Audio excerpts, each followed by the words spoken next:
Daniel capítulo 8, versículo 14, y el versículo nos dice, y él dijo hasta 2300 tardes y mañanas, luego el santuario será purificado. Habíamos visto también en Daniel capítulo 9, versículos 22 en adelante, otra profecía que tenía que ver, o tenía que estar, y está, dentro de la profecía de los 2300 tardes y mañanas. Daniel capítulo 9, versículos 22 al 24 nos dice, y me hizo entender y habló conmigo diciendo, Daniel, ahora he salido para darte sabiduría y entendimiento. Acuérdense que el ángel que le revela los sueños a Daniel es el ángel Gabriel, el ángel que está enfrente de la presencia de Dios. Versículo 23 nos dice, al principio de tus ruegos fue dada la orden y yo he venido para enseñártela.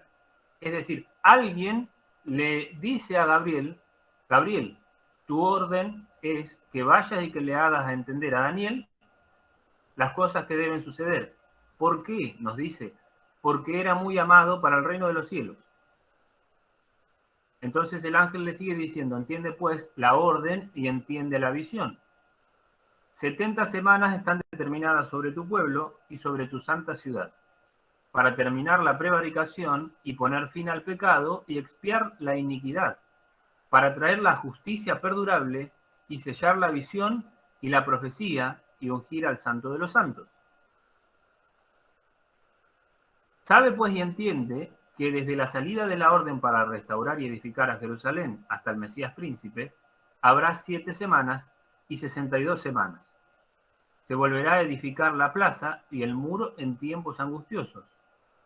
Y después de las 62 semanas, se quitará la vida al Mesías, mas no por sí. Y el pueblo de un príncipe que ha de venir destruirá la ciudad y el santuario. Y su fin será con inundación, y hasta el fin de la guerra durarán las devastaciones. Y por otra semana confirmará el pacto con muchos. A la mitad de la semana hará cesar el sacrificio y la ofrenda. Después, con la muchedumbre de las abominaciones, vendrá el desolador, hasta que venga la consumación y lo que está determinado se derrame sobre el desolador. Bien, hasta ahí la profecía de las 70 semanas, y adelante de las 70 semanas habíamos leído el versículo que tiene que ver y que nos cuenta la profecía de los 2300 tardes y mañanas. También nos había mostrado Daniel y Julia que en Números 14:34 y en Ezequiel 4:6 nosotros tenemos un principio bíblico que se cumple y se aplica exactamente para las profecías. Acuérdense que es el día de el principio de día por año, ¿sí? Eso lo encuentran en Números 14:34, que nos dice, conforme al número de los días, de los 40 días en que reconocisteis la tierra, llevaréis vuestras iniquidades 40 años. Un año por cada día, y conoceréis mi castigo. Ezequiel 4:6 nos dice, cumplidos estos, te acostarás sobre tu lado derecho segunda vez, y llevarás la maldad de la casa de Judá 40 días. Día por año te lo he dado. Estamos haciendo un breve repaso para que volvamos a acoplar esos conocimientos que tenemos y podamos darnos cuenta que la profecía de las 70 semanas es parte y es el inicio de la profecía de los 2300 tardes y mañanas. Y que nosotros debemos aplicar el principio de día por año en esta profecía, tanto en la de las 70 semanas como así en la de las 2300 tardes y mañanas.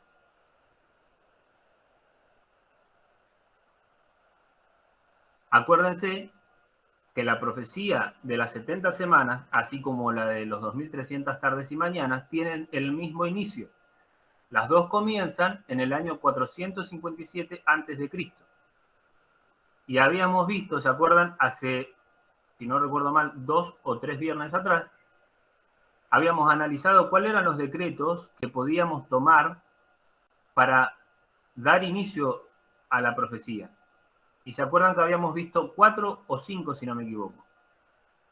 Acuérdense que de esos 4, había uno que completaba todo lo que el pueblo necesitaba para ser, a pesar de estar cautivos de otro reino, que puedan ser independientes, ¿sí? Iban a tener leyes civiles, iban a tener leyes ceremoniales, y iban a restaurar el culto de su religión. Después habíamos visto que en el año 408, 49 años después de que Artajerjes da el decreto para la restauración y reconstrucción, que se había completado la reconstrucción de la antigua Jerusalén.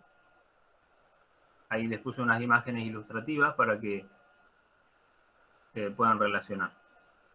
El otro punto importante que tenemos en la profecía de las 70 semanas, ¿se acuerdan? Que es lo que hablamos hace un tiempo, que en el año 27 ya de Cristo, o después de Cristo, tenemos el bautismo de Jesús. El bautismo de Jesús, cuando ustedes leen el relato bíblico, es muy importante. ¿Por qué? Porque Jesús recibe la aprobación de su Padre desde el reino de los cielos, reconociéndolo como Hijo de Dios delante de la gente. A través de ese reconocimiento, Dios lo que hace con su Hijo Jesús es bautizarlo no solamente del agua, sino también bautizarlo con el Espíritu Santo, siendo ungido, ¿sí?, por el Espíritu Santo. No sé si recuerdan o si lo hemos tocado, seguramente que sí, pero la palabra el Mesías literalmente significa el ungido. Por lo tanto, cuando Jesús le dice a Juan el Bautista, déjame que cumplamos con toda la justicia, no solamente se refería a ser bautizado por agua, por inmersión, como debemos hacerlo nosotros, sino también que debía recibir el bautismo del Espíritu Santo, así como también lo recibimos nosotros cuando somos bautizados por inmersión. El evento más importante en la historia del universo, ¿cuál es? ¿Cuál fue? Fue la muerte de Jesús en la cruz. Este evento marcó la historia del universo antes y después de este evento.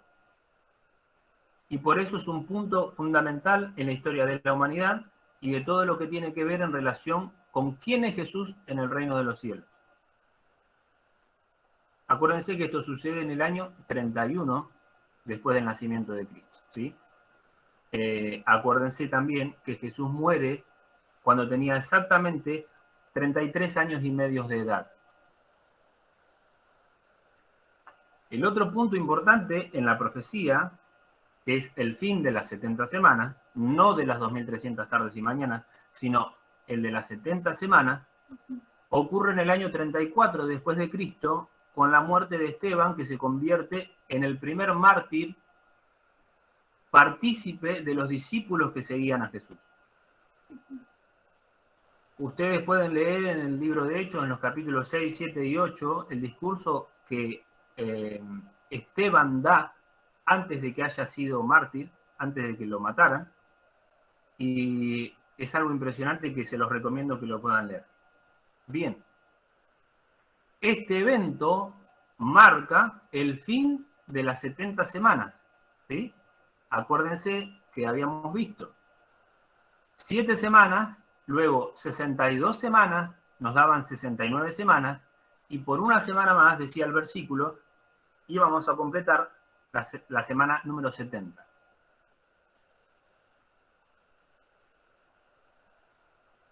Esta es otra imagen a modo de resumen de lo que sucedió. Ahí ustedes pueden ver en la línea de tiempo el primer punto 457, que tienen los capítulos de Esdras 6 y Esdras 7 para que puedan tenerlo.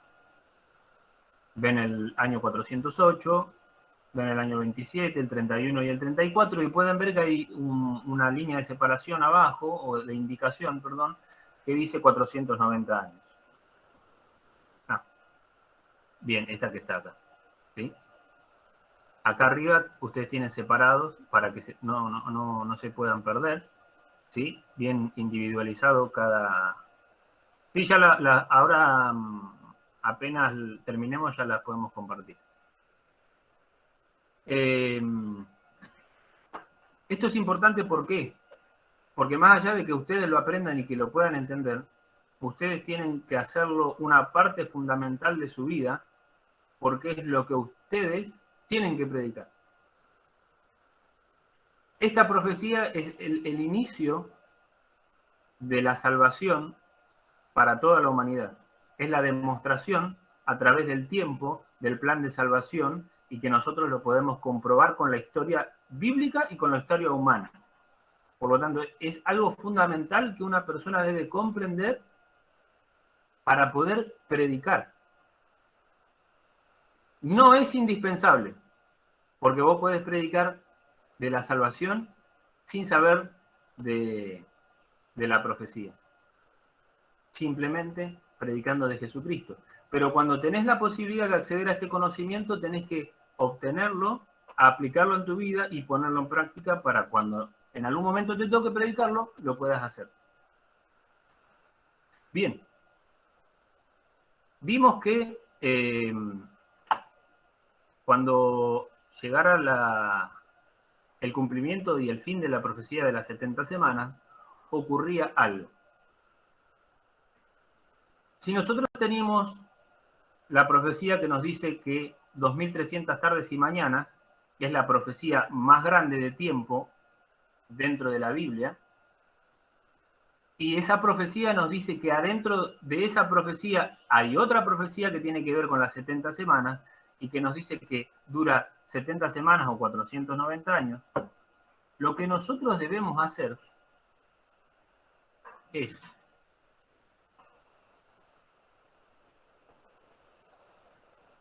$2300, acuérdense del principio día por año, menos 490. Son 2300 años menos 490 años. Si ustedes hacen esa simple resta, le va a dar el siguiente número. 1844 como número, como resultado. ¿Qué nos está indicando esto? Nos está indicando que en el año 1844 sucedió algo muy importante para la humanidad. Pero, antes de seguir, quiero volver para atrás. Porque hay un evento en la historia de nosotros y de Jesús que para mí es fundamental. Los detalles hacen las historias perfectas. Cuando Jesús muere, acuérdense que él muere un viernes a las 3 de la tarde,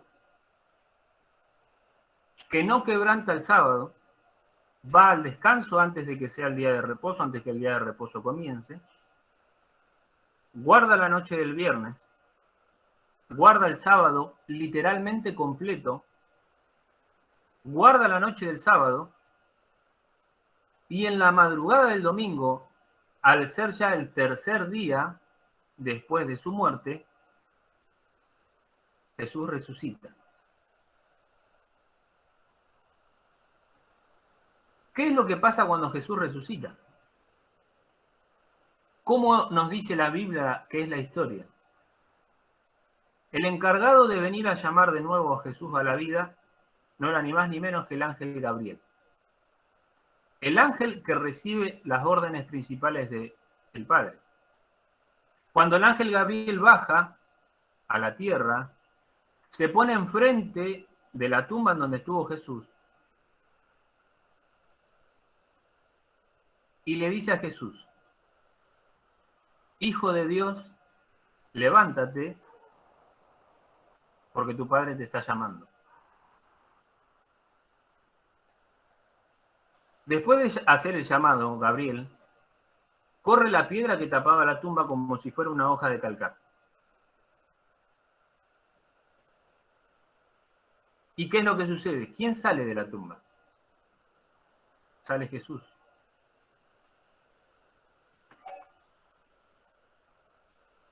Ahora, ¿a quién se le presenta? Sí. Elías, sí. ¿Por qué resucita, se dice al tercer día? Él murió un viernes. Sí. Y el domingo resucita, ¿no? El domingo a la madrugada. Exactamente. No Mirá. no me dan las cuentas. No, es simple, o sea, es viernes, sábado y domingo. Jesús muere el viernes antes de que se haga de noche, sí. por lo tanto vivió en el viernes y murió en el viernes.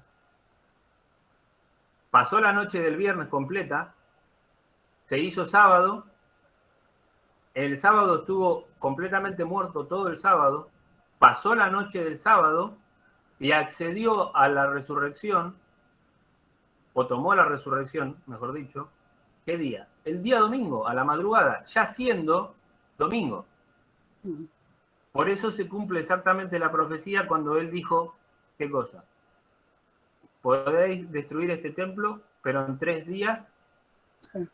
lo volveré a levantar. Elías, ¿Sí? eso sería como Mariana plantea contando de manera literal como nosotros contamos el día de 24 horas, o sea, decir viernes 24 horas, jueves 24 horas, sábado 24 horas, y para nosotros resucitaría el lunes, claro. Como uno va entendiendo cómo es el sábado, que uno de a poco va, eso creo que es lo que Mariana también era la duda, ¿no? Claro, porque cuento de viernes a sábado un día y de sábado a domingo otro día, por eso. No te dan las 24 horas. Te dan 2 días. Si lo contáramos, o sea, en nuestra forma de pensar, diríamos, no, Jesús solamente estuvo 2 días muerto. Claro. Pero no. Pero, perdón, sí. Digamos, esto sería lo mismo que contar el año cero, lo que está diciendo Mariana. O sea, el día 1 no es el día 0, es el día 1. El 2 es el sábado, el 3 es el domingo.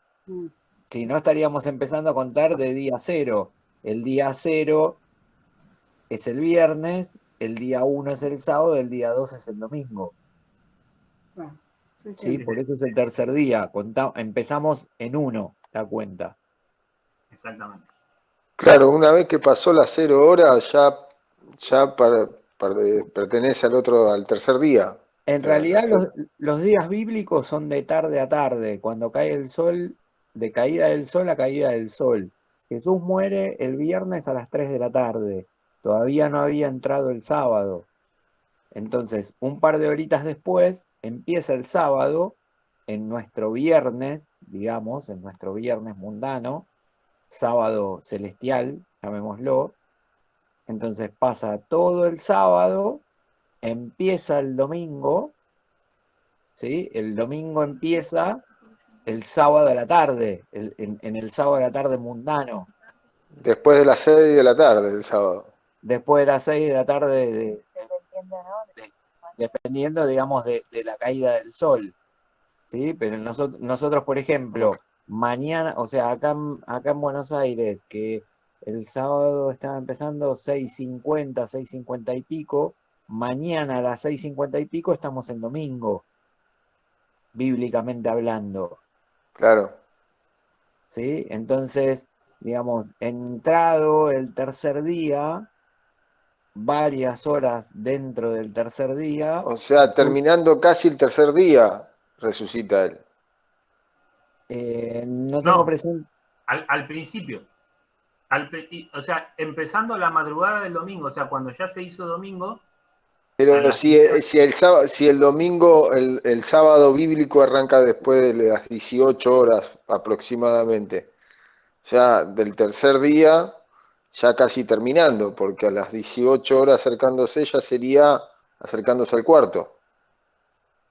Claro, si Jesús hubiera resucitado el domingo a la tarde, ya estaría en el cuarto día muerto. Ahí Eduardo preguntaba algo, ¿no? No llega a leer. En realidad, digamos, el domingo resucita como a la mitad del domingo, porque el domingo arranca el sábado a las 6 de la tarde. Más o menos, o sea, claro. por poner un número.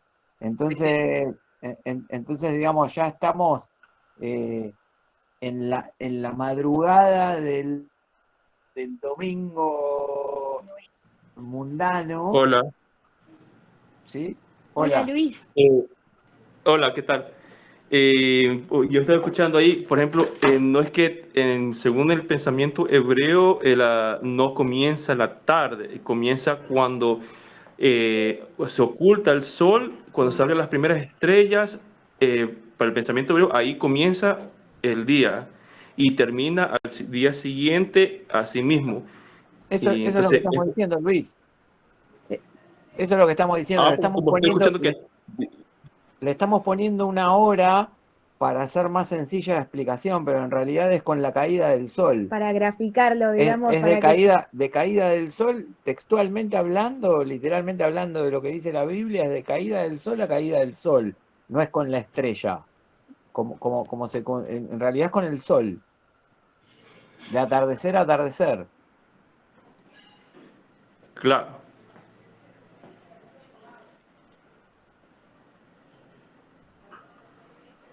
Bien, ¿quedó claro? ¿Quedó claro? ¿Seguimos? Sí, seguimos, Sí, sí. gracias. Buenísimo. Bueno, entonces,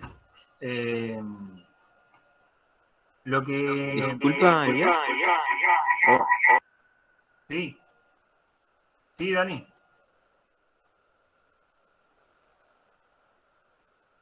No, nada, porque se forma eco. Escribilo en el chat. Se escucha mal. Se escucha con eco. ¿Me escuchan bien a mí o se escucha con eco también? No, No, perfecto. se escucha con eco lo de bien. Dani porque Dani está conectado con dos equipos, deben estar cerca. Si en uno de los dos le enchufa unos auriculares, no va a tener problema. Bien, bueno, sigamos. Entonces, cuando Jesús resucita, las primeras personas que van a la tumba, una de ellas es María Magdalena. Cuando Jesús resucita, María Magdalena entra a la tumba y no lo encuentra, y cuando sale, se le presentan 3 ángeles y le preguntan, ¿a quién estaba buscando? María Magdalena, lo cual responde, ¿a dónde has puesto a mi Señor? Le habla como si fuera la persona que debía cuidar la tumba. Y resulta que el que le habla era Jesús.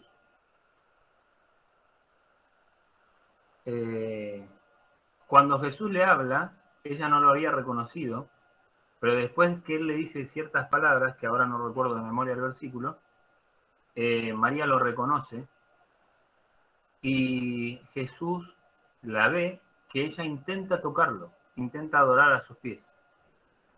Y ahí es cuando Jesús, en el capítulo de Juan, podemos encontrar lo que él le dice. ¿Qué es lo que le dice?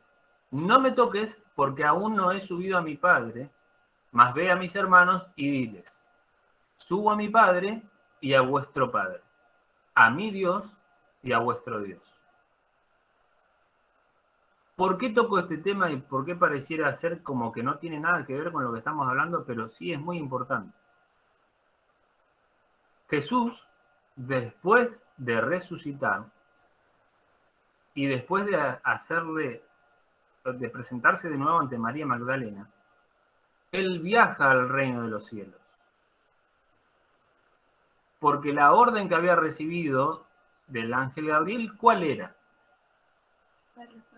¿Lo estaba llamando del Padre? ¿Sí o no? Y Jesús es un hijo obediente. Por lo tanto, ¿tenía que ir al reino de los cielos? Sí. ¿Cómo lo confirmamos a esto? Hay un Salmos, que es el capítulo número 24, y los versículos del 7 al 10 nos dicen qué era lo que cantaban las huestes celestiales mientras Jesús estaba por entrar a encontrarse con su Padre.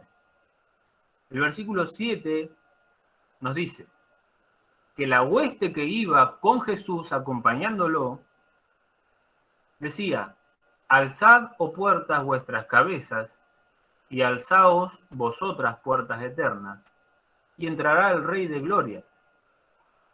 Mientras que los ángeles que estaban adentro de la ciudad donde habita Dios, preguntan, ¿quién es este Rey de Gloria? Y ellas contestan, Jehová, el fuerte y valiente, Jehová, el poderoso en batalla. Los ángeles que venían con Jesús de nuevo preguntan otra vez y dicen, alzad puertas vuestras cabezas y alzaos vosotras puertas eternas, y entrará el Rey de Gloria. Y vuelven a preguntar, ¿quién es este Rey de Gloria? Jehová de los ejércitos, Él es el Rey de la Gloria. ¿Por qué es importante comprender esto? Porque así como habíamos visto, y lo vamos a volver a repasar, que el santuario terrenal, tanto el tabernáculo como el primero o segundo templo, como le queramos decir, eran figura de lo que sucedía en el reino de los cielos, entonces en el reino de los cielos se tenían que hacer las cosas como correspondían. Por lo tanto, Jesús, al resucitar, no podía ingresar directamente al santuario celestial, porque todavía tenía que cumplir ciertas cosas para con sus discípulos. Ahora, ¿qué es lo que sucede?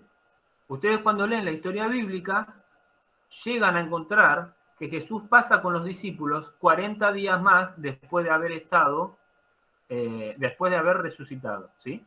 Es decir, va al cielo, se reencuentra con su Padre Celestial y vuelve a la tierra. Por algo, él le había dicho, ¿a quién? A María Magdalena, no me toques porque aún no he subido a mi Padre. Mas ve a mis hermanos y diles, subo a mi Padre y a vuestro Padre, a mi Dios y a vuestro Dios. Una vez que comprendimos esto, sí vamos a poder aceptar sin ninguna objeción que cuando Jesús asciende al reino de los cielos, luego de haber estado con los discípulos durante 40 días, Él directamente entra al lugar santo, entra en el tabernáculo celestial, en el lugar santo. ¿Por qué? Porque como habíamos visto en los estudios bíblicos pasados y en el estudio bíblico anterior, el sacerdote primero entraba ¿a qué departamento del santuario? Primero entraba en el lugar santo. En el lugar santo donde se llevaban a cabo todos los sacrificios diarios, y en el lugar santísimo era donde una vez al año, el día del perdón, el día de la expiación o el Yom Kippur, se celebraba solamente una vez al año, que era en el lugar santísimo. Volviendo a hacer la cuenta, llegamos a 1844. ¿Qué es lo que sucede en 1844? Nos preguntaremos. Antes de saber qué es lo que sucede en el año 1844, es necesario que conozcamos un poco de historia que ya no pertenece a la parte bíblica, no se encuentra en la Biblia, literalmente, pero sí es historia humana, historia de los seres humanos. Ustedes ahí están conociendo a un hombre que se llama William Miller, acá en Argentina le decimos Guillermo Miller, o en Sudamérica, y esta persona había tenido una vida bastante complicada y siempre había tenido la capacidad y el deseo de leer, de ser una persona que se instruía. Llegó un momento de su vida que las cosas que leía le parecían vanas y la asociación con sus amigos también lo llevaban a ir en contra de los principios bíblicos. Pero llegó en un momento de la vida que él se puso a sí mismo entre la espada y la pared. Le pidió a Dios que si era necesario para él, que él le demostrara quién era y que si realmente existía un Dios, se lo demostrara. Entonces, es cuando en 1816 él empieza a estudiar la Biblia. Y el método por el cual él elige estudiar y leer la Biblia era que no iba a pasar de un versículo al otro sin haber comprendido el versículo con el que había empezado. El método es el método bíblico gramático descriptivo. La Biblia se describe a sí misma. La Biblia se explica a sí misma. Y los únicos elementos que él tenía al empezar su estudio bíblico eran una Biblia y una concordancia. Y él se había propuesto a sí mismo que no iba a hacer lo que no debía hacer, sino que iba a hacer lo que él se había propuesto. Es decir, si no entiendo un versículo, hasta que no lo entienda no voy a pasar al otro. Y así empezó desde Génesis capítulo 1, versículo 1. Luego de pasar 2 años de leer la Biblia de esta forma, en 1818 él llega a la convicción que Jesús tenía que volver otra vez a la tierra. Estaba totalmente convencido de que debía ser así, porque había estado 2 años estudiando y había llegado al conocimiento profético bíblico de que el cumplimiento de la segunda venida de Jesús se tenía que cumplir. Así como todas las otras profecías habían sucedido, y ustedes pueden acceder, hay un libro que se llama Las Memorias de William Miller. Ahí él nombra cómo, si se cumplió la profecía de los 120 años antes del diluvio, y si se cumplieron un montón de otras profecías bíblicas, ¿por qué la del retorno del Hijo de Dios no se iba a cumplir de forma tan exacta como se habían cumplido las demás?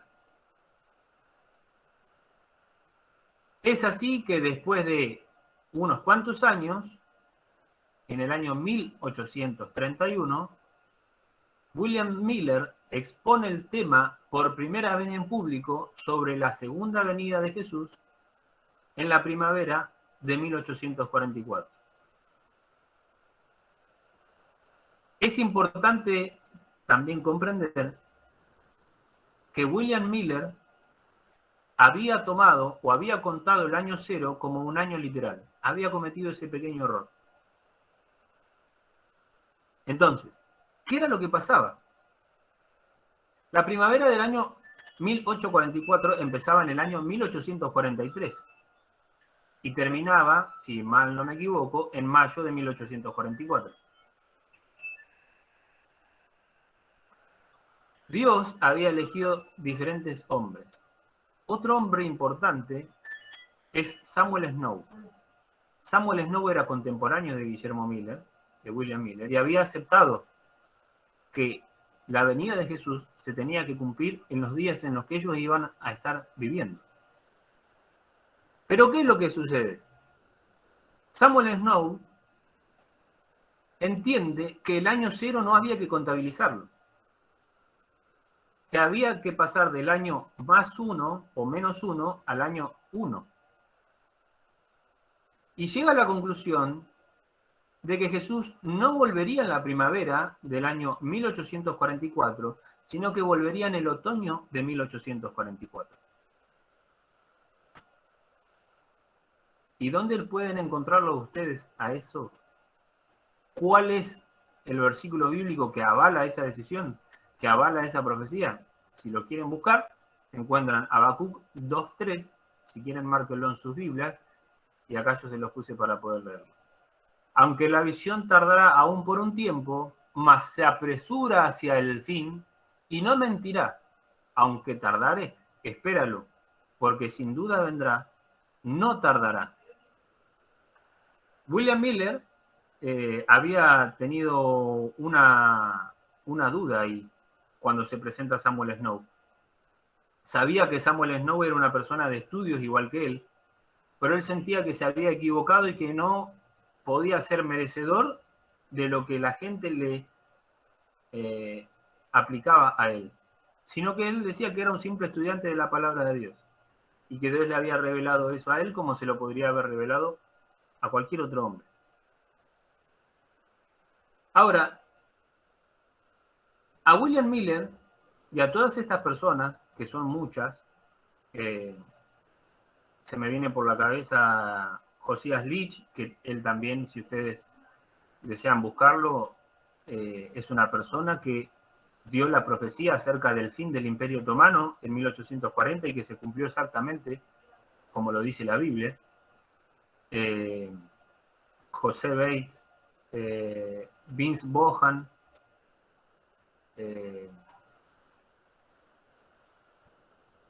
Hiram Edson, Elena y Jaime White, algunos jovencitos y otros con mucha experiencia, pero a todos ellos se les fue encomendada la misión de predicar la advertencia al lugar donde ellos estaban viviendo. Ese lugar es y era Norteamérica. Y esa advertencia se encuentra en ¿qué capítulo de la Biblia? Se encuentra en el libro de Apocalipsis, el capítulo número 14, versículo número 7, que esto compone al mensaje del primer ángel, el cual, el mensaje del primer ángel decía lo siguiente: diciendo a gran voz, temed a Dios y dadle gloria, porque la hora de su juicio ha llegado, y adorad a aquel que hizo el cielo y la tierra, el mar y la fuente de las aguas. Sin querer, ellos estaban predicando el mensaje del juicio al mundo. Lo que ellos no comprendían era que el mensaje del juicio al mundo iba a empezar justamente en el tiempo en el que ellos esperaban que Jesús viniera por segunda vez. ¿Hasta ahí vamos bien? O si tienen alguna pregunta pueden hacerla. Si no, seguimos adelante. Bien. Entonces, junto a otros hermanos, estudiando y escudriñando las Sagradas Escrituras, llegan a la conclusión de que el 22 de octubre de 1844 sería la segunda venida de Jesús.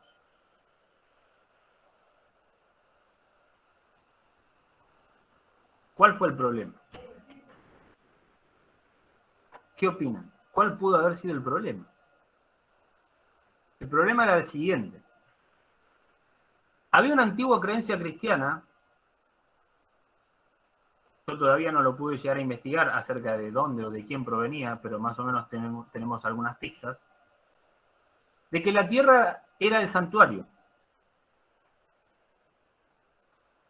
Y como tenían ese pequeño problemita, ellos creían que el santuario a purificar no iba a ser el celestial, sino que iba a ser la tierra misma. Que se iba a llevar a cabo un juicio, que cuando Jesús viniera el 22 de octubre de 1844, la tierra sería purificada de todos los pecadores y que los salvos iban a acceder al reino de los cielos y Jesús los iba a llevar al reino de los cielos.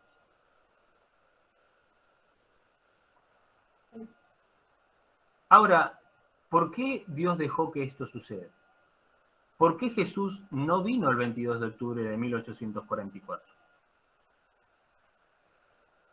Porque la profecía se tenía que cumplir exactamente como Él lo había predicho en la Biblia.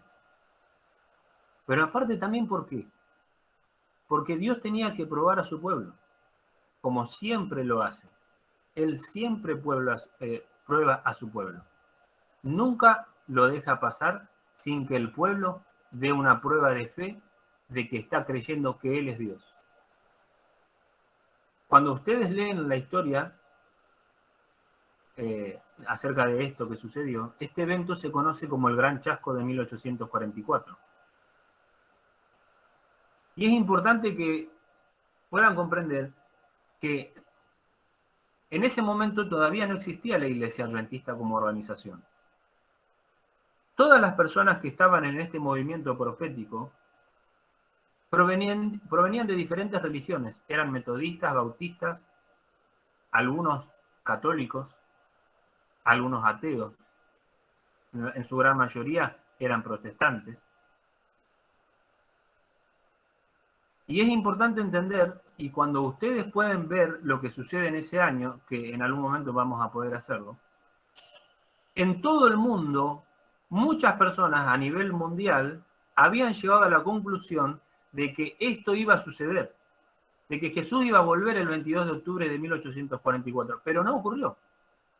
Ahora, solamente en los Estados Unidos eran alrededor, y no podemos decir lo que iba a ser exacto porque nunca se puede decir exactamente, eran alrededor de 500.000 personas que creían que esto iba a suceder. ¿Qué es lo que sucede luego de que no se cumple lo que ellos habían creído? Luego de este suceso, ese número de personas de 500.000 pasa a solamente 50.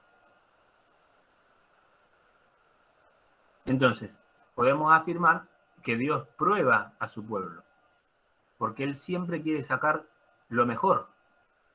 Él quiere lo mejor para Él. Muchas de esas personas, de los 500.000, que vamos a decirlo para redondear, 450.000 personas. Elías, Sí, puede ser entonces que Dios permita que baje el falso Mesías como para probar al verdadero pueblo de Dios, ¿o no? exactamente. Para ver quién. Exactamente. Por eso, o sea, Dios siempre prueba a su pueblo. ¿Y por qué lo hace? Porque quiere que el que está soportando la prueba sea así como el oro puro. Hay un versículo que nos dice que Él nos quiere más puros que el oro de Ofir. Ofir era un lugar donde se encontraba el oro en su máxima pureza, ¿no? Y Él nos quiere que todavía seamos más puros que esos. Por eso, lo que significa que Él deje que pasen ciertas cosas en el planeta y que pasen en nuestra historia, es porque al reino de los cielos solamente van a acceder los que crean completamente en ellos, en Dios, en Jesús y en el Espíritu Santo. Y que no tengan ningún tipo de duda. Y que ante la mínima problemática o lo que suceda en tu vida, puedas decir, no, bueno, como las cosas no están saliendo como yo creía, bueno, no sé si será que Dios existe de esa forma. Entonces, cuando ustedes leen la historia, pueden llegar a encontrar que todas esas personas que supuestamente habían creído que Jesucristo iba a venir el 22 de octubre de 1844 y que estaban felices porque Jesús viniera, cuando no se produjo el chasco, esas personas eran los primeros burladores de los 50 que habían quedado. Así como habían defendido de una forma vehemente que Jesucristo iba a venir el 22 de octubre de 1844, con esa misma vehemencia se burlaban de los que creían todavía que algo iba a pasar o que algo había sucedido.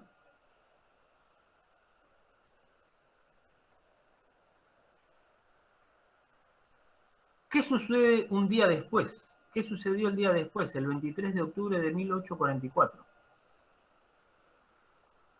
Hiram Edson y Owen Roosevelt Lucien Crozier estaban orando en el granero de Hiram Edson. Hiram Edson era un granjero. Él tenía campos de maíz, plantaciones.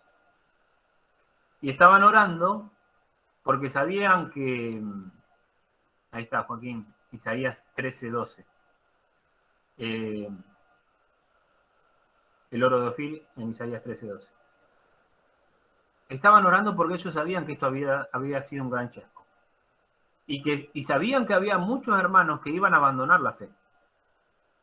Entonces, orando y orando durante toda la madrugada, deciden salir a visitar a los hermanos que estaban compartiendo la misma fe. Mientras iban caminando por el campo de maíz, Crozier iba adelante de Edson y en un momento él siente que le había sacado una diferencia en la caminata y se vuelve para atrás y lo mira a Hiram Edson mirando hacia el cielo.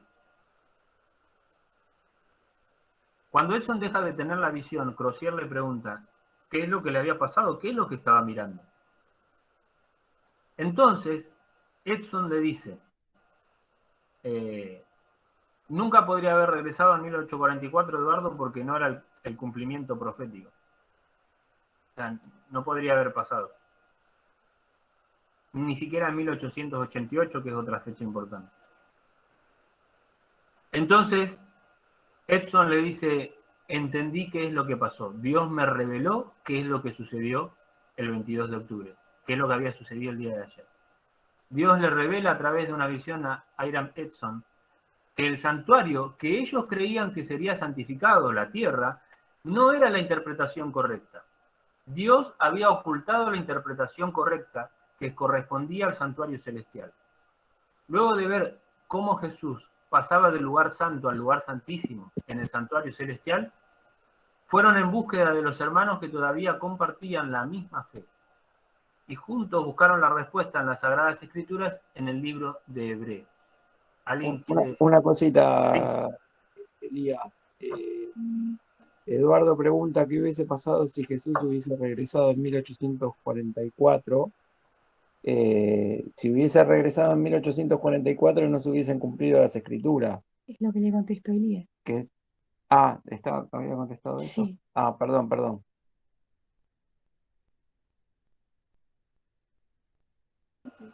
Sí, Dani, exactamente es eso. O sea, el Señor tiene un orden exacto de las profecías y de los eventos históricos. Y Él no se podría haber adelantado. Nunca se adelanta, siempre cumple las cosas en forma exacta. Sí, Dios es un Dios de orden. Entonces, bueno, ahí ustedes pueden ver una ilustración acerca de lo que pasó en ese momento. No es exacto, obviamente, ¿no? Es solamente una ilustración de lo que pudo haber llegado a visto Edson. Ahí en chiquitito lo pueden ver a Crozier, ahí adelante. Sí, no se marca, no sé. Pero bien. Vamos a llegar a una parte. Yo no quiero que les cause molestia ni que sea pesado. Si ustedes me dicen que quieren parar, paramos. Pero yo creo que es fundamental que ustedes puedan entender lo siguiente y que podamos comprenderlo y leerlo.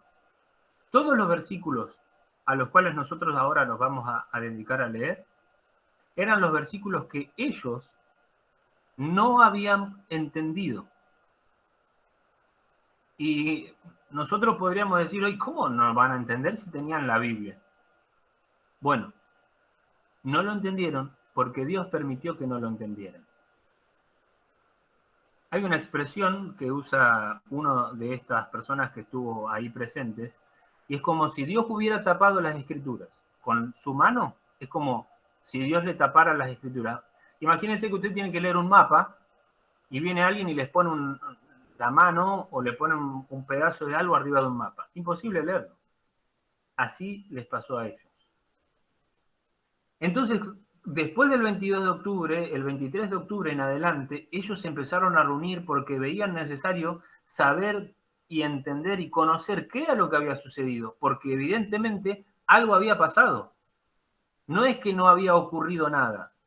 Algo había pasado, pero que no estaba a su alcance. Cuando recibe Edson la visión y entienden y comprenden que la tierra no era el santuario, es cuando van al libro de Hebreos. En el capítulo número 4, los versículos 14 al 16, podemos ver lo que nos dice la Biblia, y nos dice: por tanto, teniendo un gran sumo sacerdote que traspasó los cielos, Jesús, el Hijo de Dios, retengamos nuestra profesión, porque no tenemos un sumo sacerdote que no pueda compadecerse de nuestras debilidades, sino uno que fue tentado en todo según nuestra semejanza, pero sin pecado. Acerquémonos, pues, confiadamente al trono de la gracia para alcanzar misericordia y hallar gracia para el oportuno socorro. Imagínense de no entender nada a que de repente Dios te abra el conocimiento y que te permita leer la Biblia, y con todo lo que vos sabías acerca del santuario terrenal y de lo que pensabas en ese momento, resulta que el Señor agarra y te dice: mira, esto es lo que sucedió realmente.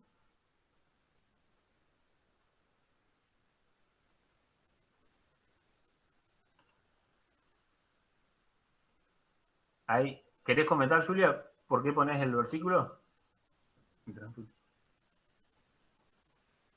Sí, digamos, esas son palabras de Jesús que él dijo en un determinado momento, que también se pueden aplicar para ese caso.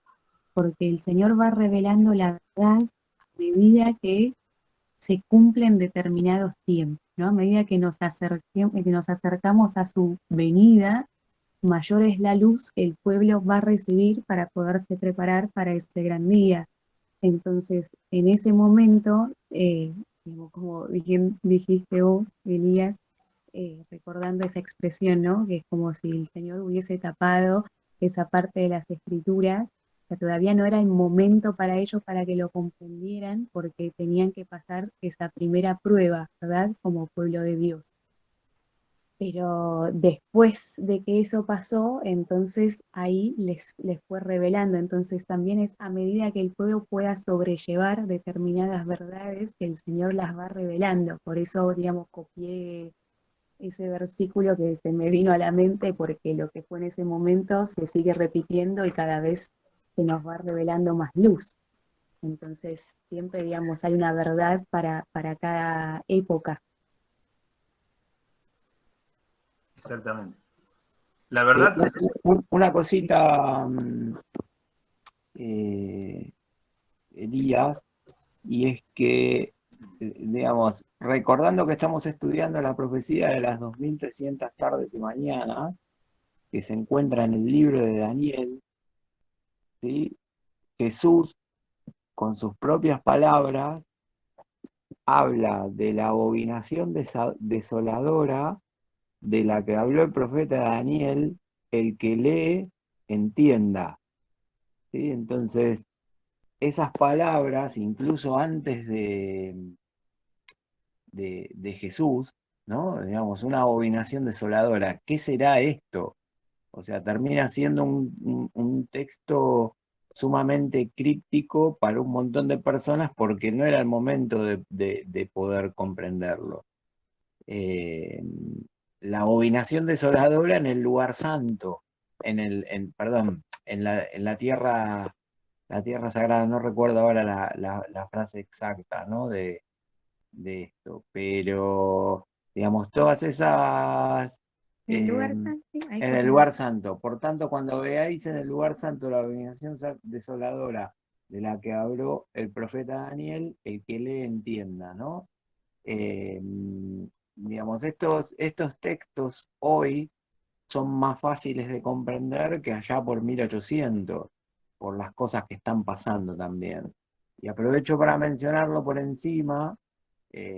No vamos a entrar en ese tema hoy, simplemente lo menciono por encima, pero si nosotros entramos a una página en Facebook que se llama The Temple Institute, está en inglés, aunque tiene posteos en español.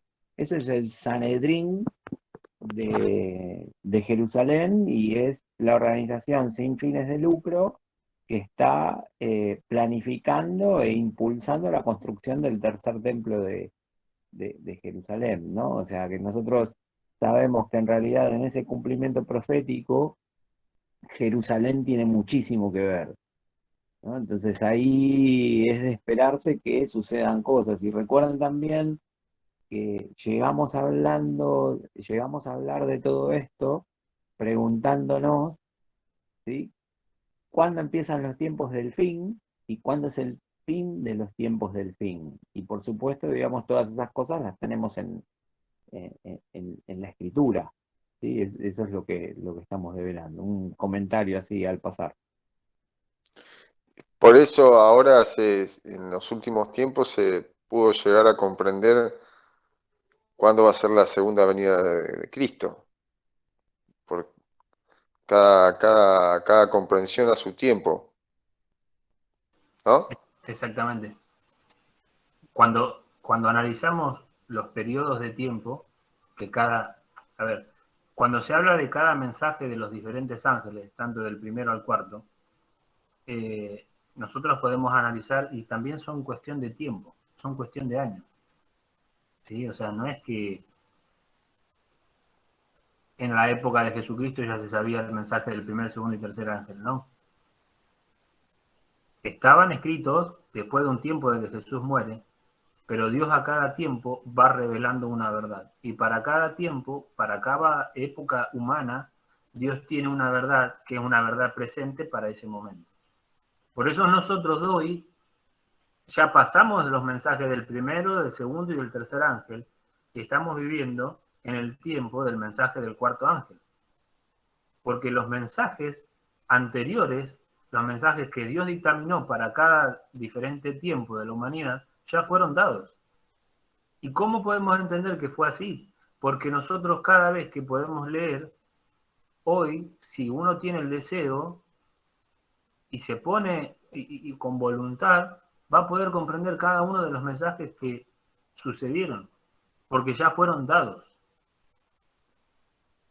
Uno de ellos fue este, ¿no? Lo que estamos viendo ahora, que fue el mensaje del primer ángel, en Apocalipsis 14:7.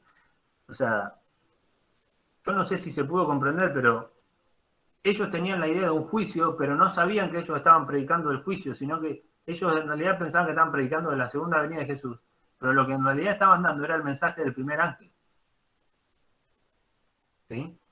Y después ustedes pueden leer a través de la historia, que podríamos hacerlo otro día, cómo se cumplieron los otros dos y que estamos en el cuarto. Bien. Ahora, vayamos a Hebreos capítulo número 5, versículos 1 al 5. Porque todo sumo sacerdote tomado de entre los hombres es constituido a favor de los hombres en lo que a Dios se refiere, para que presente ofrendas y sacrificios por los pecados, para que se muestre paciente con los ignorantes y extraviados, puesto que él también está rodeado de debilidad. Y por causa de ella debe ofrecer por los pecados, tanto por sí mismo como también por el pueblo. Y nadie toma para sí esta honra, sino el que es llamado por Dios, como lo fue Aarón. Así tampoco, Cristo se glorificó a sí mismo, haciéndose sumo sacerdote, sino el que le dijo: tú eres mi hijo, yo te he engendrado, como también dice en otro lugar, tú eres sacerdote para siempre, según el orden de Melquisedec. Y Cristo, en los días de su carne, ofreciendo ruegos y súplicas, con gran clamor y lágrimas, al que le podía librar de la muerte, es decir, su Padre, fue oído a causa de su temor reverente. Y aunque era hijo, el Hijo de Dios, por lo que padeció, aprendió la obediencia. Y habiendo sido perfeccionado, vino a ser autor de eterna salvación para todos los que le obedecen. Y fue declarado por Dios sumo sacerdote según el orden de Melquisedec.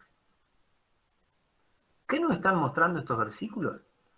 Nos están diciendo de una forma exacta cómo Jesús no era de una orden de sumos sacerdotes que el hombre pudiera nombrar, sino que él es sumo sacerdote porque su Padre ordenó que él así sea. Y cuando los pioneros, las personas que vivían en ese momento, comprendieron estos versículos, en la cabeza es como que se empezaron a encastrar todas las fichas. Fíjense lo que dice Hebreos capítulo 7, versículos 11 al 16. Si pues la perfección fuera por el sacerdocio levítico, porque bajo él recibió el pueblo la ley, ¿qué necesidad habría aún de que se levantase otro sacerdote, según el orden de Melquisedec, y que no fuese llamado según el orden de Aarón? Porque cambiado el sacerdocio, necesario es que haya también cambio de ley. Y aquel de quien se dice esto es de otra tribu, de la cual nadie sirvió al altar. Acuérdense que eran solamente los de la tribu de Leví, y Jesús vino de la tribu de Judá. En el versículo 14 nos dice: porque manifiesto es que nuestro Señor vino de la tribu de Judá, de la cual nada habló Moisés tocante al sacerdocio. Y esto es aún más manifiesto si a semejanza de Melquisedec se levanta un sacerdote distinto, no constituido conforme a la ley del mandamiento acerca de la descendencia, sino según el poder de una vida indestructible.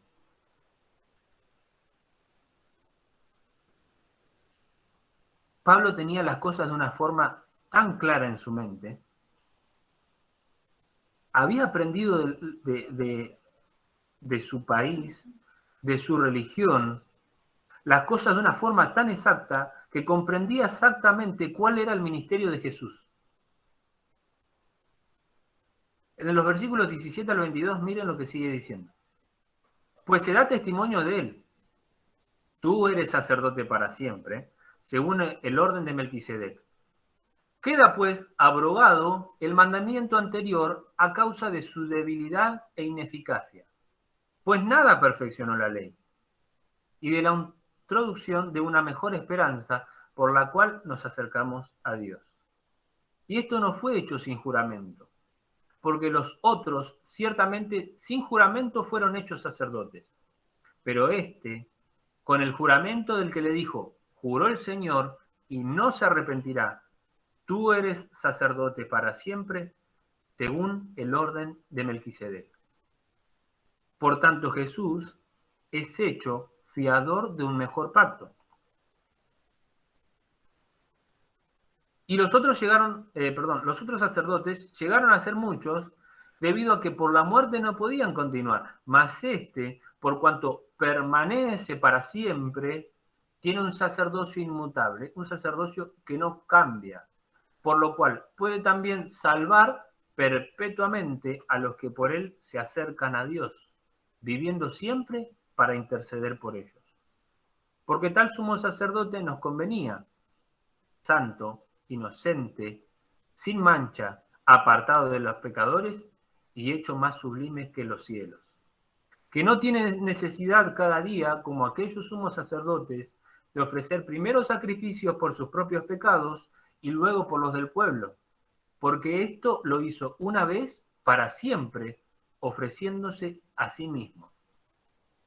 Porque la ley constituye sumos sacerdotes a débiles hombres, pero la palabra del juramento, es decir, la palabra de Dios el Padre, Dios mismo, posterior a la ley, al Hijo, hecho perfecto para siempre. Lo que nosotros podemos ver acá, en estos versículos, es que Jesús no cumplía la orden de ningún hombre. Jesús cumplió la orden de su Padre. Y que cualquier otra cosa hecha en la tierra nunca iba a poder ser lo que Jesús iba a hacer, ni lo que Jesús hace. Solamente sirven a modo de ilustración para el ser humano en ese tiempo y sirven de enseñanza para nosotros en este tiempo. En Hebreos, si alguien tiene alguna pregunta que hacerla, puede hacer. No. Si tienen alguna duda, algo que quieran preguntar, no hay problema. Interrumpan, no hay problema. Ahora, en Hebreos, capítulo 8, versículos 1 al 7, miren lo que sigue diciendo Pablo. Ahora bien, el punto principal de todo esto que venimos diciendo es que tenemos tal sumo sacerdote, el cual se sentó a la diestra del trono de la majestad en los cielos, ministro del santuario y de aquel verdadero tabernáculo que levantó el Señor y no el hombre. Acuérdense que estos versículos ya los habíamos leído, pero en este contexto, entendiendo lo que había pasado, podemos comprenderlo desde otro punto de vista. Versículo 3. Porque todo sumo sacerdote está constituido para presentar ofrendas y sacrificios, por lo cual es necesario que también éste tenga algo que ofrecer. Así que, si estuviese sobre la tierra, ni siquiera sería sacerdote, habiendo aún sacerdotes que presentan las ofrendas según la ley, los cuales sirven a lo que es figura y sombra de las cosas celestiales, como se le advirtió a Moisés cuando iba a erigir el tabernáculo, diciéndole, mira, haz todas las cosas conformes al modelo que se te ha mostrado en el monte. Y creo que fue el viernes pasado, en un momento que pudimos charlar acerca de durante cuánto tiempo después el pueblo judío siguió ofreciendo sacrificios, ¿no? O sea, Pablo era contemporáneo a eso. Los discípulos de Cristo eran contemporáneos a eso. Ustedes imagínense que ellos habían comprendido quién era Cristo, qué era lo que se había terminado en la cruz, y ver a sus conciudadanos todavía seguir ofreciendo sacrificio cuando no tenía valor de ningún tipo. Versículo 6.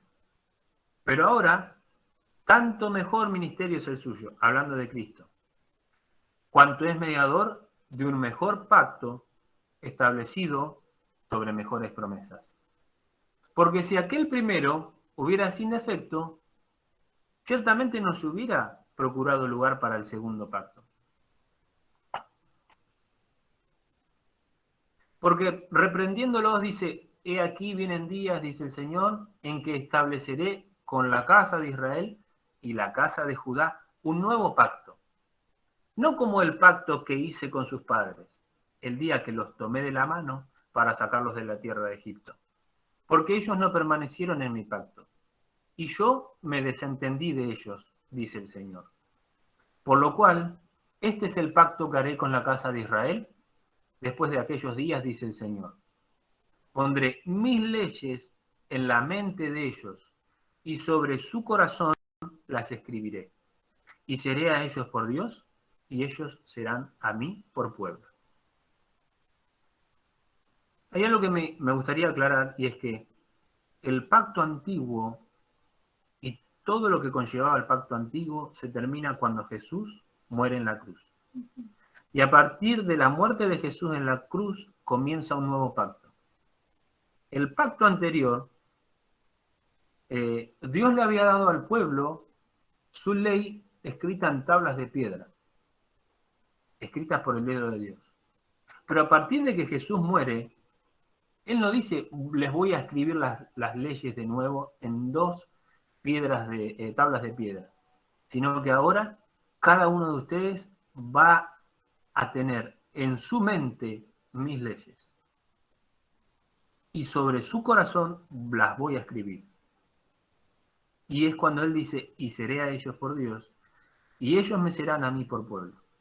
Por eso es tan importante poder conocer de forma específica cada uno de los mandamientos que Dios nos dio. Porque es la ley por la cual nosotros vamos a vivir eternamente en el reino de los cielos. Nos dice el versículo 11. Y ninguno enseñará a su prójimo, ni ninguno a su hermano, diciendo, conoce al Señor, porque todos me conocerán, desde el menor hasta el mayor de ellos. Porque seré propicio a sus injusticias, y nunca más me acordaré de sus pecados y de sus iniquidades. Al decir nuevo pacto, ha dado por viejo al primero, y lo que se da por viejo y se envejece está próximo a desaparecer.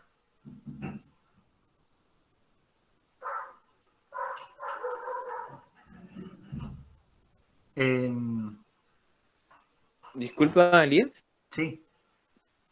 Bueno, también uno, ya después de la muerte del Señor, puede seguir viviendo en el viejo pacto del formalismo y bueno, en el fondo crearse uno propio su puente de salvación. Aquí lo que podemos ver también es que el propio Señor es nuestro intercesor y necesitamos de Él, y Él es lo fundamental. Y eso también es parte de ese nuevo pacto. No sé si me voy a entender. Sí. Yo comprendí. Si alguien quiere hacer algún comentario. Sí, yo diría que este tema del pacto lo dejemos para un encuentro próximo especial, para tratarlo específicamente, porque aparte dentro de todo el mundo cristiano hay mucha confusión y hay mucha mentira intencional, ¿no? También sobre este tema.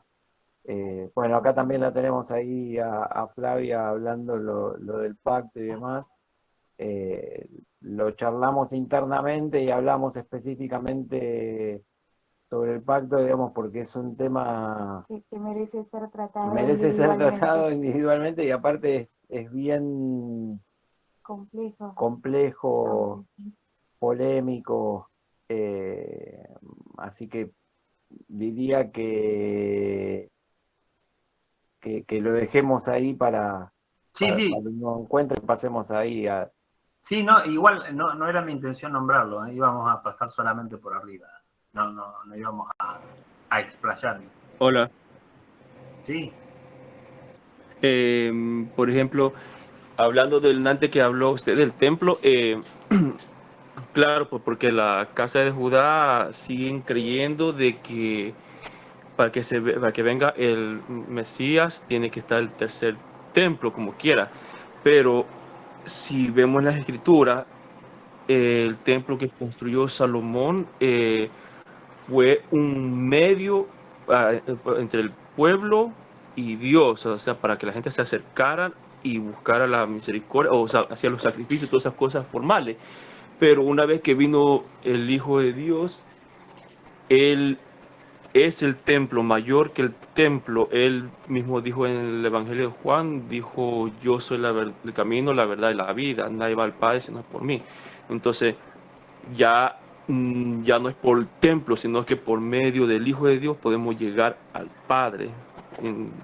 Eso es lo que tengo entendido. sí, así es, exactamente. Así sucede. Bien, sigamos que ya nos queda poquito. Hebreos capítulo 9, versículos 1 al 6, nos dice, en el versículo 1, ahora bien, aún el primer pacto tenía ordenanzas de culto y un santuario terrenal, como lo que habíamos tocado los días anteriores, los viernes pasados. Porque el tabernáculo estaba dispuesto así. En la primera parte, llamada el lugar santo, estaban el candelabro, la mesa y los panes de la proposición. Tras el segundo velo... Hola. Me caí por decirme esa cosa. Tengo puro rayo láser. Si la pueden silenciar. Ahí está. Bien. El versículo 3. Tras el segundo velo estaba la parte del tabernáculo llamada el lugar santísimo, el cual tenía un incensario de oro y el arca del pacto cubierta de oro por todas partes, en la que estaba una urna de oro que contenía el maná, la vara de Aarón que reverdeció y las tablas del pacto. Y sobre ella los querubines de gloria que cubrían el propiciatorio, de los cuales cosas no se puede ahora hablar en detalle. Y así dispuestas estas cosas, en la primera parte del tabernáculo, entran los sacerdotes continuamente para cumplir los oficios del culto. Del 7 en adelante, pero en la segunda parte, solo el sumo sacerdote una vez al año, no sin sangre, la cual ofrece por sí mismo y por los pecados de ignorancia del pueblo, dando al Espíritu Santo a entender con esto que aún no se había manifestado el camino al lugar santísimo, entre tanto que la primera parte del tabernáculo estuviese en pie, lo cual es símbolo para el tiempo presente, según el cual se presentan ofrendas y sacrificios que no pueden hacer perfecto. En cuanto a la conciencia, al que practica ese culto, ya que consiste solo de comidas y bebidas, de diversas abluciones y ordenanzas acerca de la carne impuestas hasta el tiempo de reformar las cosas. Lo que está haciendo Pablo acá es dando detalladamente lo que él había entendido que pasaba, ¿no?, en el santuario terrenal, obviamente. Pero nos dice lo siguiente, en el versículo 11 en adelante, nos dice, pero estando ya presente Cristo, sumo sacerdote de los bienes venideros, por el más amplio y más perfecto tabernáculo, no hecho de manos, es decir, no de esta creación, y no por sangre de machos cabríos ni de becerros, sino por su propia sangre, entró una vez para siempre en el lugar santísimo, habiendo obtenido eterna redención. ¿Se acuerdan cuando yo les había comentado la historia de que cuando Jesús resucita, que no entra directamente al santuario, no entra al lugar santísimo, sino que primeramente entra al lugar santo? Y va a entrar solamente una vez al lugar santísimo. Versículo 13. Porque si la sangre de los toros y de los machos cabríos y las cenizas de la becerra rociadas a los inmundos santifican para la purificación de la carne, ¿cuánto más la sangre de Cristo, el cual mediante el Espíritu Eterno se ofreció a sí mismo sin mancha a Dios, limpiará vuestras conciencias de obras muertas para que sirváis al Dios vivo? Así que, por eso, es mediador de un nuevo pacto, para que interviniendo muerte para la remisión de las transgresiones o de nuestros pecados que había bajo el primer pacto, los llamados reciban la promesa de la herencia eterna. Porque donde hay testamento, ¿sí?, es necesario que intervenga la muerte del que hace el testamento, del testador. Porque el testamento con la muerte se confirma, pues no es válido entre tanto que el testador vive, de donde ni aún el primer pacto fue instituido sin sangre. Porque habiendo anunciado Moisés todos los mandamientos de la ley a todo el pueblo, tomó la sangre de los becerros y de los machos cabríos con agua, lana, escarlata e hisopo, y roció el mismo libro y también a todo el pueblo, diciendo: esta es la sangre del pacto que Dios os ha mandado. Y además de esto, roció también con la sangre el tabernáculo y todos los vasos del ministerio. Y casi todo es purificado, según la ley, con sangre, y sin derramamiento de sangre no se hace remisión. Acuérdense de lo siguiente, o sea, cuando una persona iba a pedir perdón, sí o sí tenía que sacrificar algún animal. No había forma de que la persona obtuviera el perdón si no sacrificaba a un inocente, el cual se lo hacía cargo de los pecados que esa persona había cometido.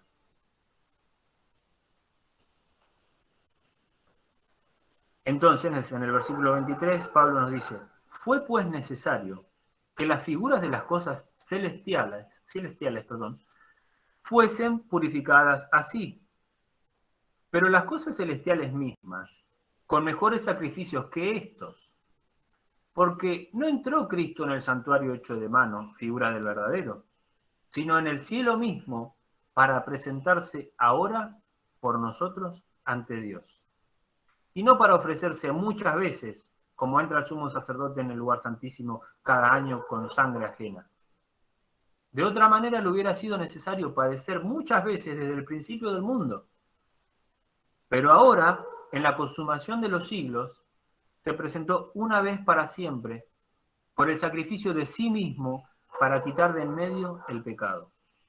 Y de la manera que está establecido para los hombres, que mueran una sola vez, y después de esto el juicio, así también Cristo fue ofrecido una sola vez para llevar los pecados de muchos, y aparecerá por segunda vez, y presten atención porque este es un versículo clave para los que vamos a vivir, sin relación con el pecado, para salvar a los que le esperan. Jesús no va a volver a pisar la tierra hasta determinado momento. Nunca va a pisar la tierra hasta que el pecado no esté a punto de ser eliminado para siempre. Por lo tanto, cuando venga ese Jesucristo y camine y vaya a los canales de televisión o lo vean por internet o por donde sea, estén seguros de que ese es Satanás, no es Jesucristo.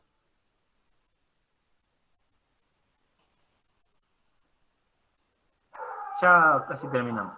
Hebreos capítulo 10, versículos 1 al 7 nos sigue diciendo lo siguiente: porque la ley, teniendo la sombra de los bienes venideros, no la imagen misma de las cosas, nunca puede, por los mismos sacrificios que se ofrecen continuamente cada año, hacer perfectos a los que se acercan. De otra manera, cesarían de ofrecerse, pues los que tributan este culto, limpios una vez, no tendrían ya más conciencia de pecado. Es decir, Pablo estaba diciendo, si el ritual de pedir perdón te hace perfecto, listo, lo pedís perdón una vez y nunca más lo pedís. Es como ese concepto que tienen muchos cristianos que dicen, una vez salvo, salvo para siempre. O ya fui salvo, listo, ya está. No peco más. No, ¿cómo que no pecas más? Seguís pecando continuamente. Pero en el versículo 3 nos dice, pero en estos sacrificios cada año se hace memoria de los pecados, porque la sangre de los toros y de los machos cabríos no puede quitar los pecados. Por lo cual, entrando en el mundo, dice, sacrificio y ofrenda no quisiste, mas me preparaste cuerpo. Holocaustos y expiaciones por el pecado no te agradaron. Entonces dije, he aquí vengo, oh Dios, para hacer tu voluntad, como en el rollo del libro está escrito de mí. Jesús mismo estaba hablando. Jesús le hablaba al Padre.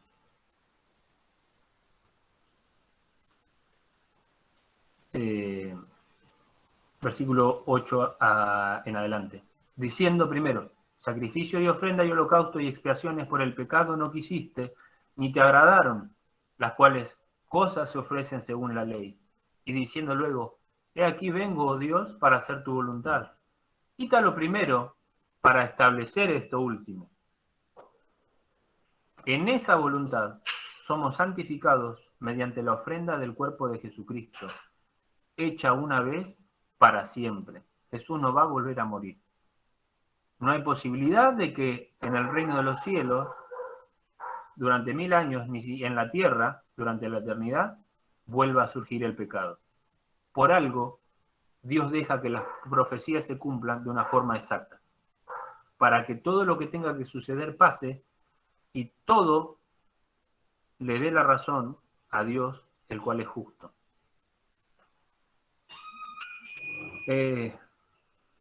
Versículo 11. Y ciertamente todo sacerdote está día tras día ministrando y ofreciendo muchas veces los mismos sacrificios que nunca pueden quitar los pecados. Pero Cristo, habiendo ofrecido una vez para siempre un solo sacrificio por los pecados, se ha sentado a la diestra de Dios. De ahí en adelante, esperando hasta que sus enemigos sean puestos por estrado de sus pies. Versículo 14. Porque con una sola ofrenda hizo perfectos para siempre a los santificados. ¿Sí? Con una sola ofrenda hizo para siempre perfectos a los santificados.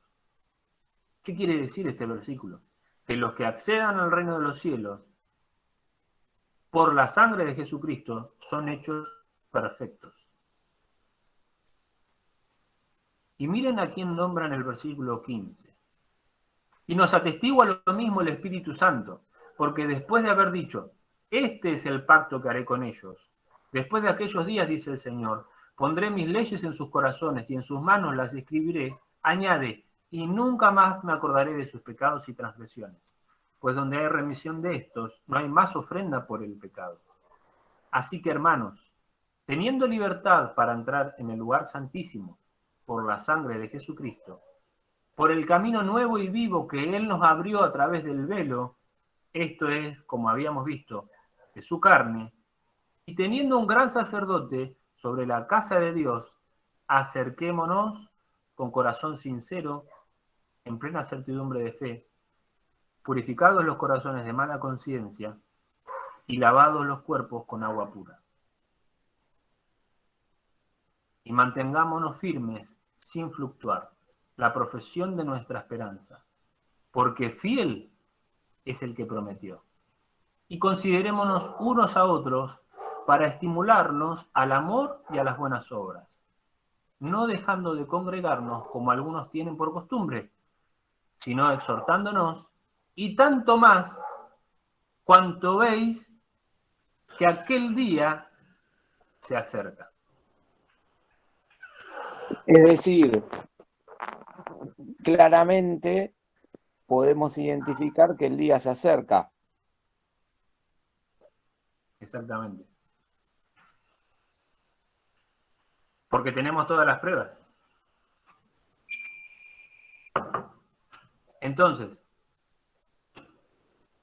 lo que vio Iron Edson, esta es la profecía completa. Y ya se lo vamos a pasar. ¿Qué es lo que sucedió el 22 de octubre de 1844? El comienzo del juicio investigador. Yo, Elías, digamos, viendo así como fue el desarrollo, te propongo que lleguemos hasta ahí, creo que la primera de Pedro, y, y que volvamos sobre esto y hagamos todo un repaso de los 2300 días para entender por qué, digamos, en 1844 comienza lo que se llama juicio investigador, ¿no? O sea, qué es lo que se está definiendo. Lo que sí nosotros vemos hasta acá claramente es que la profecía de las 70 semanas está incluida dentro de las 2300 tardes y mañanas. En el 457 se dicta el decreto de Artajerjes, llegamos al año 31, que sería la mitad de esa semana especial que tenemos en la profecía de las 70 semanas, y las 70 semanas terminan con el apedreamiento de Esteban, digamos, otorgando el primer mártir, el primer mártir por causa de Cristo nuestro Señor a la historia de este mundo, ¿no? Eso después sigue, y en las 2300 tardes y mañanas, o sea, eso que habíamos visto, de decir, todos esos años restados a 2300 días, nos da 1844. 1844 nos dice Daniel que el santuario será purificado. El santuario, como vimos en todas las escrituras, claramente era el santuario celestial. No podía ser de otra manera. Quizás nosotros ahora tenemos más herramientas que gente de siglos anteriores, en donde no tenían las herramientas como para sacar estas conclusiones, pero las escrituras son clarísimas. En un determinado momento, Jesús entra en el lugar santísimo. ¿Sí? Eso está completamente plasmado en las escrituras. Y justamente Daniel nos dice, después de 2300 tardes y mañanas, el santuario será purificado. Nos está hablando del santuario celestial.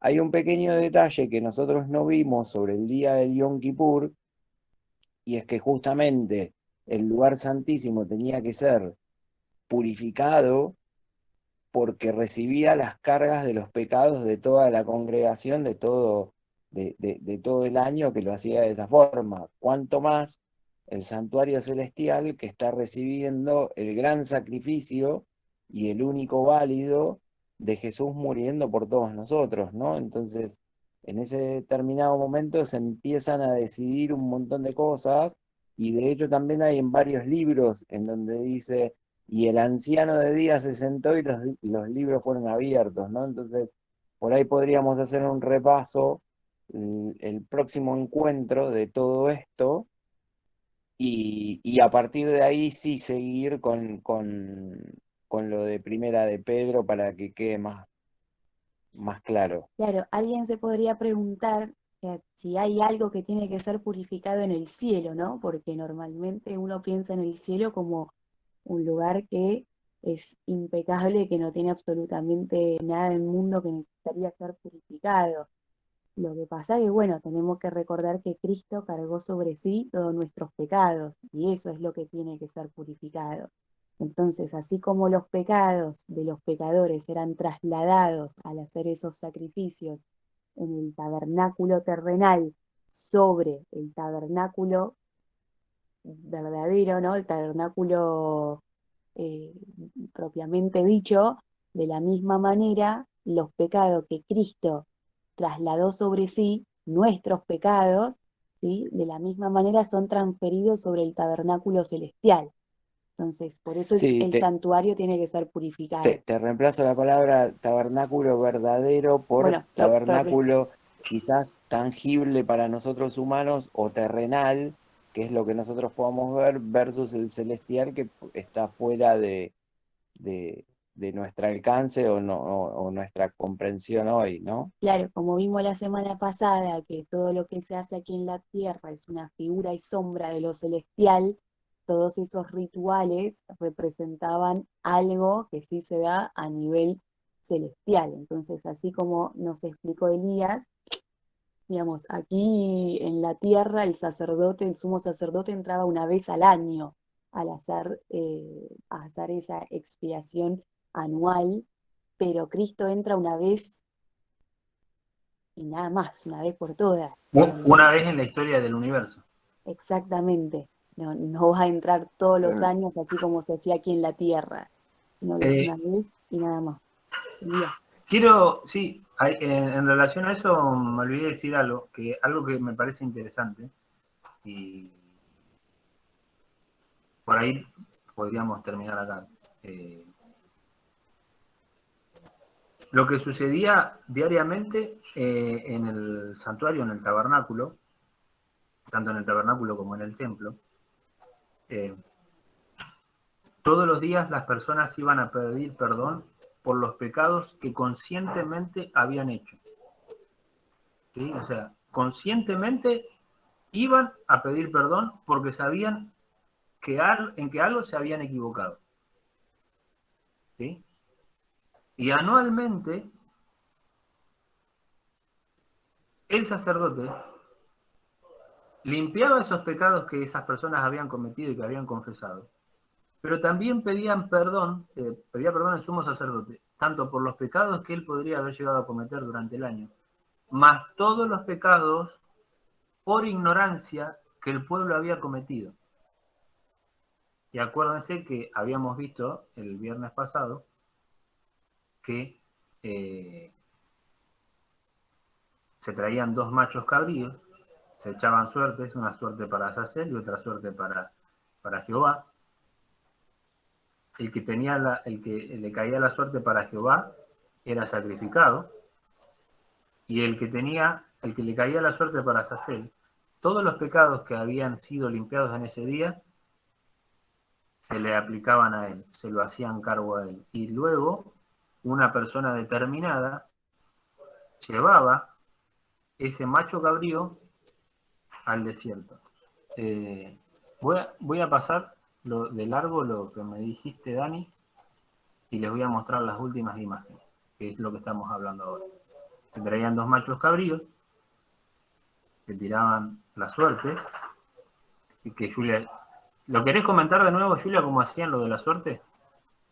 Claro, o sea, en ese día lo que se hacía era, se elegían 2 machos cabríos, se echaba suerte, uno para Azazel, como dijiste vos, y otro para Jehová. El que era para Azazel inmediatamente era identificado con un lacito rojo en los cuernos para que no se confundiera con el que había salido en suerte para Jehová, porque los machos cabríos debían ser lo más parecidos entre sí.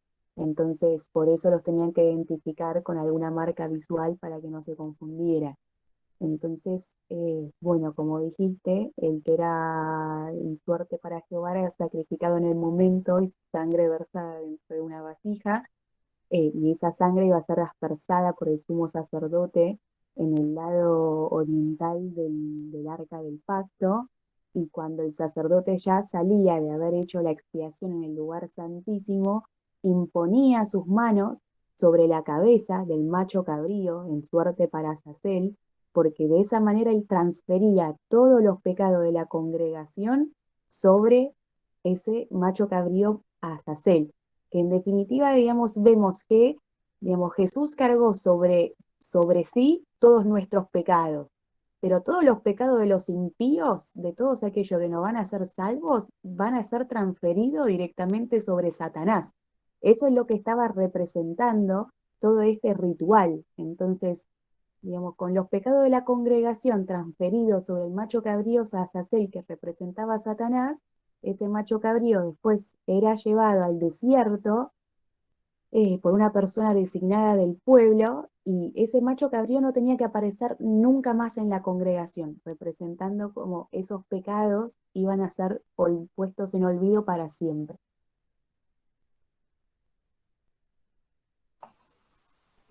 Exactamente. Por eso la imagen, para terminar, es acerca de Apocalipsis capítulo 20, versículos 1 al 10, cuando sucede exactamente lo que tiene que suceder, que era lo que durante tanto tiempo, tanto en el tabernáculo como en el primer templo, en el templo de Salomón, se había llevado a cabo. Todo eso, todas esas cosas, todo eso, ese sacrificio, ese ritual que se hacía cada año, era la demostración de lo que Jesucristo va a hacer con Satanás. Así que hasta acá hemos llegado y vamos a dejar para, no sé si el viernes que viene, vamos a ver lo que tiene que ver en relación con el juicio investigador, que es lo que comenzó a pasar en el reino de los cielos y acá en la tierra en el año 1844, el día 22 de octubre. Así que... Y además, digamos, es el comienzo de los tiempos del fin, ¿no? Exactamente. Una pregunta. Sí, una pregunta también. Está bien, adelante. Ay, muchas gracias. Bueno, no, tengo una duda más que nada, porque si me podrían, por favor, ayudar en esa imagen en la que está detallada las 2300 tardes y mañanas. Empieza con las 70 semanas de Daniel y luego con los 1260 días, dice ahí que, bueno, es el dominio de la Iglesia Católica hasta 1844. Entonces, se supone que ahí ya se cumple todo el Apocalipsis, y en esta fase final, ¿qué es lo que va a pasar entonces? Porque ahí dice que en 1844 entonces concluye con lo que detalla el Apocalipsis, los 1260 días. Entonces aquí en esta etapa en la que estamos ahora viviendo, ¿cómo sería? O sea, ya no entiendo esa parte, porque parece que en 1844, según esta diapositiva, era el retorno de nuestro Mesías. Bueno, exactamente es que no ocurrió. ¿Sí? O sea, no ocurrió el 22 de octubre de 1844 el retorno de Jesucristo, ¿sí? Porque lo que sucedió fue que comenzó el juicio por el cual el santuario celestial va a ser purificado. La otra parte que ves ahí lo vamos a tocar más adelante. Los 1260 días lo vamos a dejar para adelante porque tiene que ver mucho, no tiene que ver mucho, sino que está relacionado directamente con la historia de Elías y del tiempo que le va a tocar vivir al último pueblo de Dios en la tierra, y ese tiempo tiene diferentes características que ahora, para poder dejar en claro y que puedan comprender lo que hemos visto, sería algo perjudicial, diría. No perjudicial por el contenido, pero sería mucha información que hay que terminar de acoplar, ¿no? O sea, más adelante lo vamos a ver, pero de lo que estamos seguros y lo que te podemos afirmar es que no iba a venir Jesús en 1844, ni en una fecha anterior ni en una fecha posterior. Ajá. Iba a venir en el momento en el que todo termine de suceder de una forma exacta. Uy, lo mato a la feria, Claro, o sea, la duda sería más que nada porque, o sea, ¿qué pasó de 1844 hasta el 2031? O sea, ¿se vuelven a repetir las 70 semanas de Daniel y los 1260 días en un punto? A mi entender, no. En realidad, Adriana, digamos, acá lo que mostró Elías, ¿sí? En esa sucesión de hechos históricos y en esas personas que fueron analizando este asunto en esos sucesos históricos, es que en realidad tuvieron un error de interpretación que hoy nosotros vemos muy claramente, gracias a Dios. ¿sí? Y es que ellos pensaron que el santuario era la tierra, y no hay forma de que la tierra pueda ser santuario de nada. Creo que lo vemos a diario, y especialmente los que vivimos en grandes ciudades. Digamos, hoy por mencionar un ejemplo, algo que sucedió acá en Buenos Aires, una discusión de dos padres en un colegio evangélico, una discusión que empieza en algo que acá en Argentina se llama chat de mamis, que sería chat de madres, ¿no? Una discusión de un colegio, digamos, escala y le termina, o sea, en una pelea a los puñetazos, uno le termina sacando el ojo a otro, ¿no? Entonces, eso es un ejemplo de lo que sucede. O sea, si revisamos el mapa desde Estados Unidos para abajo, un país peor que el otro, digamos, todos, ¿no? Entonces, claramente la tierra no puede ser santuario de nada. Y además los textos nos hablan de un santuario celestial. Entonces, en un determinado momento, Cristo entra en el santuario celestial, ¿sí? A cumplir una determinada función, que es justamente esa función en la que pusimos hoy una pausa para explicar qué es exactamente lo que entra a hacer, y digamos, tendríamos que hacer una compilación de citas y terminar de construir a partir de ahí. O sea, vamos a empezar con un repaso de los 2300 tardes y mañanas, y después vamos a hacer la conclusión de lo que Cristo empezó a hacer ahí. En ese momento en el que entra en el lugar santísimo, empiezan los tiempos del fin. Eso es lo que podemos anticipar hoy. ¿Por qué? Porque justamente empieza el juicio, digamos, que es lo que vamos a ver. O sea que en realidad esa interpretación que se dio sobre la segunda venida de Jesús fue una interpretación errónea, porque justamente se estaba pensando que la tierra era el santuario, cuando en realidad no había forma de que la tierra fuera el santuario. Y sí, lo que se estaba cumpliendo es lo que decía Elías, es el mensaje del primer ángel de Apocalipsis, porque dice: la hora de su juicio ha llegado. ¿Por qué la hora de su juicio ha llegado? Justamente porque entra en ese lugar. Julia va a decir algo. Claro, justamente ahí está la clave de lo que dijo Elías hoy. Toda esa gente estaba predicando el juicio sin darse cuenta, ¿sí? Que estaban justamente pregonando el juicio. Entonces, posiblemente la semana que viene vamos a volver sobre esto para poderlo completar, digamos, y entender qué juicio empezó, ¿sí? Digamos, ahí Elías nos dejó picando el juicio investigador. Vamos a ver de qué se trata ese juicio. Vamos a repasar un poco lo que vimos al principio con las profecías de Daniel, cuando se hablaba del anciano de días que se sentaba y los libros fueron abiertos, que se acordarán quizás los que estuvieron presentes en esos estudios, que nos preguntamos si el juicio ya había empezado, porque por lo general se cree, ¿no?, que el juicio, ¿cuándo va a ser?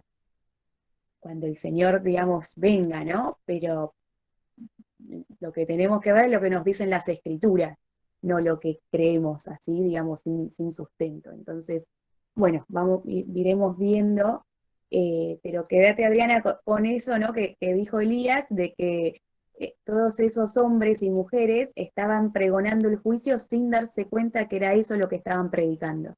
Sí, una cosita más que ilustra esto que estás diciendo, mientras lo menciono, si alguno de los hermanos me ayuda con el versículo, digamos, hay un momento de Apocalipsis que dice: y el que es justo sea justo todavía, y el que es injusto sea injusto todavía. ¿Sí? Apocalipsis capítulo 22. Apocalipsis 22. O sea, en ese momento, ¿sí?, significa que la sentencia ya está pronunciada. Entonces, el juicio no puede empezar con la segunda venida. El juicio termina con la segunda venida. O por lo menos, digamos, esa parte, ¿no? Sí, en esa parte es muy interesante, porque yo creo que hay algo que es súper básico. Si uno busca en Google, la palabra símbolo dice que un símbolo es una representación que transmite un significado o una idea. Eso es lo que dice. Entonces nosotros sabemos que en la Biblia está escrita en símbolos.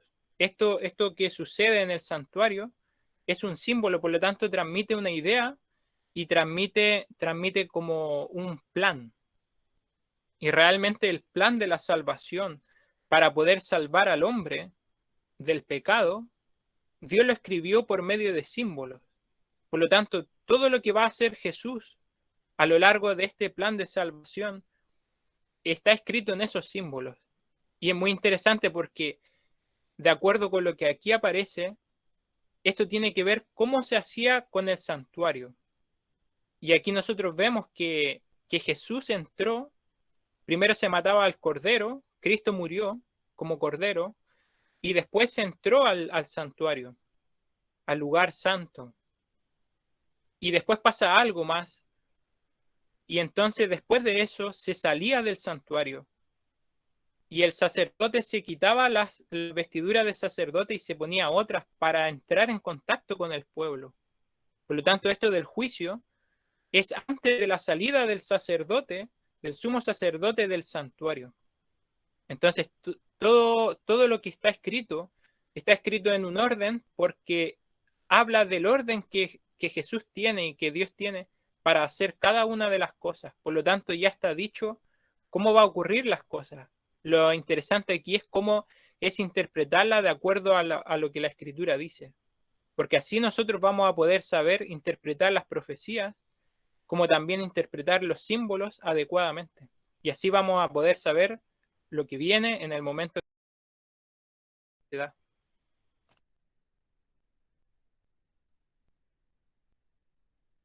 Creo que Jonathan tenía una pregunta. Jonathan. Sí, a mí me quedó, o sea, no sé si fue una pregunta que dijo Dani, que dijo si será que hay algo que purificar en el cielo, algo así había dicho él. Yo les pregunté, digamos, eso, porque uno piensa que el cielo, digamos, ya está completamente puro y que no puede contener ningún tipo de inmundicia. Entonces dije, puede Bueno, ser que haya algo para purificar ahí en el cielo. Sí, Jonathan.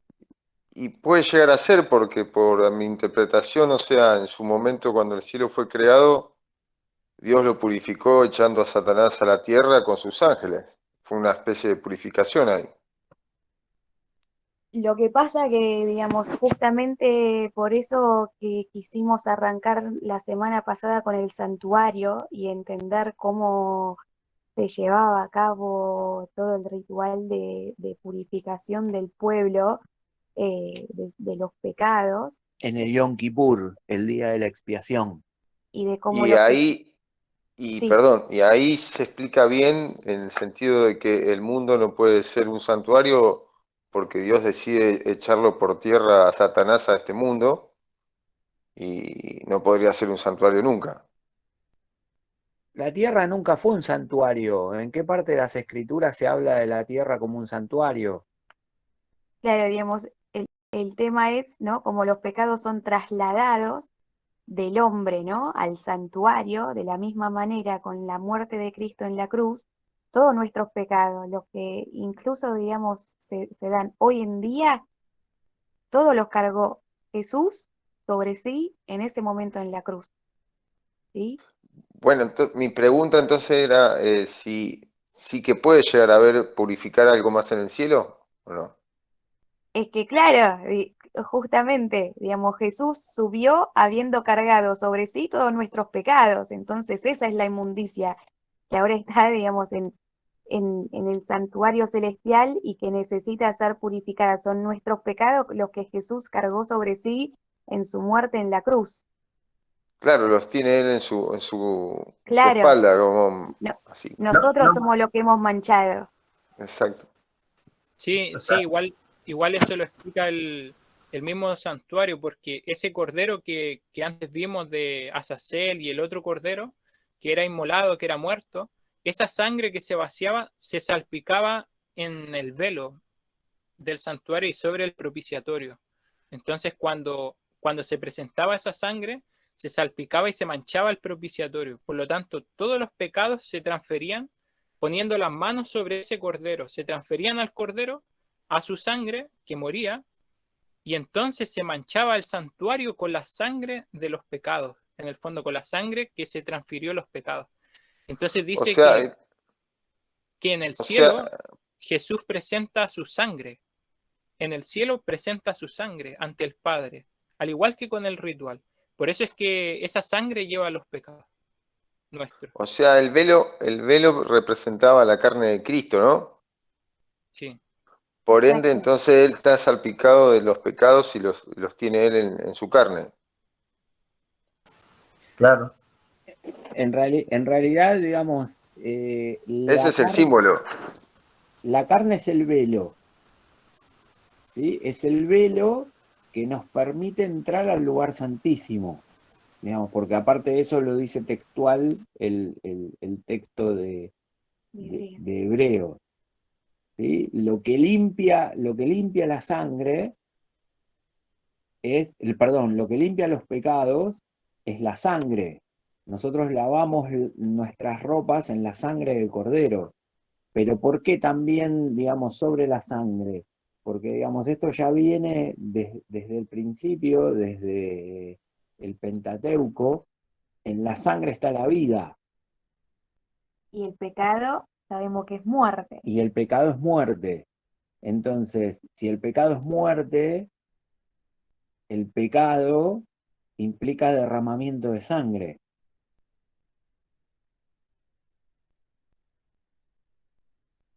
No sé si se va Sí, por la y vida. una, No lo y entendí muy bien. perdón. O Sí, sea, un asunto adicional, en eso quiere decir también que en algún momento será presentada el arca que encontró Ron Wyatt con la sangre de nuestro Señor al mundo. bueno, Ron Wyatt dijo que sí, lo dijo explícitamente y dijo que sí porque, digamos, eso tiene que ver con la ley. Lo que pasa es que nos desviamos del tema de hoy para hablar eso. Volviendo al tema de la sangre, ¿sí? Digamos, la vieja práctica, a partir del establecimiento del tabernáculo, el tabernáculo que vimos que era semejanza o Figura y sombra. figura y sombra del celestial, como se le mostró a Moisés, cumplía una serie de servicios, una serie de funciones en donde se sacrificaban ciertos animales que, como dijo Joaquín respecto de los símbolos, simbolizaban la muerte de Jesús. Entonces, los pecados del pueblo se transferían sobre esas víctimas inocentes que representaban a Jesús, en donde se hacía justamente expiación de los pecados y los pecados se cargaban sobre La víctima a sacrificar. sobre esa víctima a sacrificar, de la cual se terminaba derramando la sangre. ¿Sí? Ok. Por eso que en cada festividad, por ejemplo en Yom Kippur, por eso que los judíos, como no tienen templo y no tienen sangre, ellos por buscar sangre, por tener sangre para expiar el pecado, ellos a una gallina la ofrecen como expiación, o sea, derraman sangre. Pero nosotros que creemos en el Hijo de Dios, ya no necesitamos eso porque ya tenemos al Cordero de Dios, que Él con su sangre, ya con eso ya expiamos nuestros pecados. Entonces esa es la diferencia, por ejemplo, entre los judíos, pues que no creen en el Hijo de Dios. Entonces ellos están así, de que buscar sangre porque no tienen, pues, y no tienen templo. Entonces tan así, pues. Entonces, y nosotros que creemos en el Hijo de Dios, sí tenemos, pues. Claro, no hay mayor sacrificio que el de Cristo. Además, como bien nos dice Daniel en la profecía de las 70 semanas, nos dijo, a la mitad de la semana hará cesar el sacrificio y la ofrenda. A la mitad de la semana vimos que lo que pasaba era la crucifixión de Cristo y con la muerte de Cristo cesaba todo ese ritual de sacrificios y ofrenda que había sido vigente hasta ese momento. A partir de ahí, no más sacrificio porque, digamos, no hay sacrificio más puro que el de Cristo para hacer después de eso. Ahí Joaquín nos puso un versículo interesante, no sé si lo querés comentar, Joaquín, que justamente dice, sin derramamiento de sangre no hay remisión, porque justamente la expiación de los pecados se daba con esa sangre, ¿no? Sí, justamente estoy escribiendo el otro versículo, se los voy a mostrar, que sale en Romanos 6, 23. Y es justamente que este trasfondo de lo que hay al final, para que nadie se enrede con el tema bíblico, nadie se enrede, es sumamente sencillo. Es una pura cosa. Dios tiene una ley santa, que gobierna todo el universo. Esa ley se transgrede por medio del pecado. Por eso que cuando nosotros pecamos, por ejemplo, si nosotros desobedecemos a nuestros padres, ya esa desobediencia es un pecado. Y obviamente ese pecado a nosotros nos afecta. Desobedecer a nuestros padres que quieren el bien para nosotros. Así al igual que el Padre Celestial, si nosotros le desobedecemos a Él, obviamente obramos contra nosotros. Porque Él es bueno y Él sabe lo que es bueno para nosotros. Él nos creó a nosotros. Y Él tiene una ley que es justa y buena.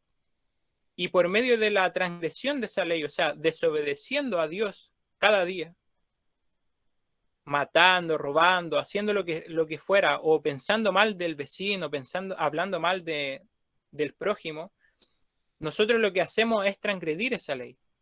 Y esos pecados, en el fondo, son esa transgresión de la ley. Por eso es que la Biblia dice, porque la paga del pecado es muerte.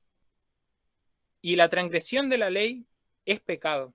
Por lo tanto, nosotros sí debemos morir por causa de nuestra desobediencia. Y es por esa desobediencia, ese pecado que nosotros tenemos, la única salvación para nosotros es que alguien muriera en lugar nuestro.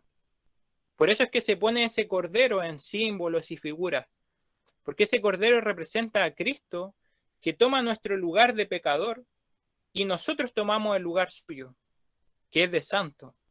Por lo tanto, nosotros vamos a vivir porque tomamos su lugar, pero Él muere por causa nuestra, por causa de nuestros pecados. Por eso dice, sin derramamiento de sangre no hay remisión de los pecados, no hay perdón. Esa palabra remisión es como un perdón. Por lo tanto, Cristo nos perdona, Dios nos perdona, porque Él paga nuestra culpa. Él se pone en lugar nuestro y muere en nuestra muerte, lo que nosotros debiéramos morir.